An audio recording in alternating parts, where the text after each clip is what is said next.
Salut mes chers hamsters du monde de la finance. Beaucoup d'entre nous savent qu'en affaires, il ne s'agit pas seulement de choisir la bonne stratégie. Il existe aussi des tactiques psychologiques qui aident à négocier et, en fin de compte, à conclure des affaires. Mais devinez quoi? Ces tactiques fonctionnent non seulement dans les affaires, mais aussi dans la vie de tous les jours. Voici une vidéo qui le prouve. Regardez-la. J'ai perdu une valise dans un aéroport l'autre jour et je me préparais à entrer dans le service des objets perdus, là où on espère qu'ils vont sortir une baguette magique et pouf, faire réapparaître votre valise. En entrant, une jeune femme m'a dit « Je peux vous aider ?»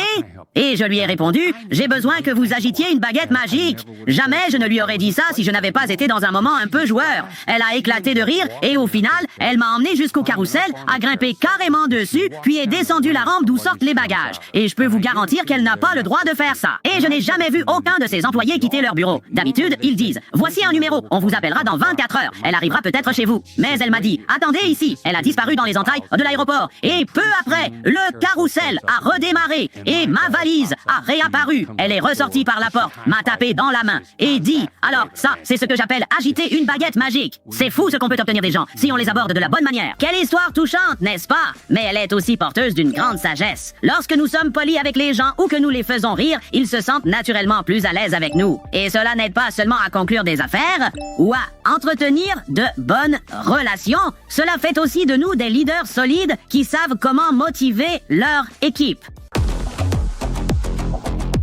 Adoptez cette technique, les amis. Je suis sûr que vous ne le regretterez pas. À bientôt dans le prochain épisode. Et souvenez-vous, les hamsters sont puissants. Un pour tous et tous pour un. À bientôt.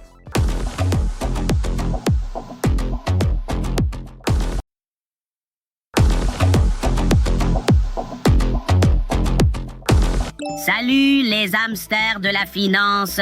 Vous êtes-vous déjà demandé comment les riches font pour prospérer autant? Ont-elles des avantages que les autres n'ont pas? Une éducation adéquate ou bien le fait de naître dans une famille riche? Aujourd'hui, j'ai préparé une vidéo qui promet d'explorer ces questions. Révélera-t-elle tous les secrets? Voyons ça. Observez les riches. Ils envoient 1 ou 2 messages. Ne font rien. Envoient 3 messages. Réalisent une transaction ici et là. Et pourquoi sont-ils si en avance? Parce qu'ils savent quelque chose que vous ignorez. Et ce n'est pas qu'une question de travail acharné, mais de mindset et de stratégie, comment vous pensez et opérez. Pourquoi Jamie Dimon, le PDG de JP Morgan, a-t-il conclu des affaires de 100 millions avec Warren Buffett à l'âge de 27 ans? Et il y a d'autres jeunes de 27 ans qui travaillent chez McDo. Quelle est la différence? Il y a une énorme différence, et elle est juste là. Intéressant, non? Ça peut sembler abstrait, mais ne sous-estimez pas le pouvoir de la pensée créative. Souvent, là où la plupart voient une crise et de la négativité, d'autres y trouvent des opportunités. J'aimerais également souligner une autre chose. Ne soyez pas découragés si vous bossez chez McDo. Beaucoup voient ça comme un travail peu qualifié, mais en y travaillant, vous observez de près et apprenez comment fonctionne une industrie de la restauration rapide, moderne et très réussie, ce qui est une source d'enseignement inestimable.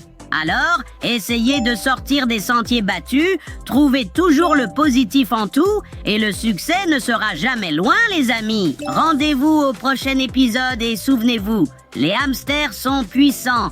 Un pour tous et tous pour un. Salut!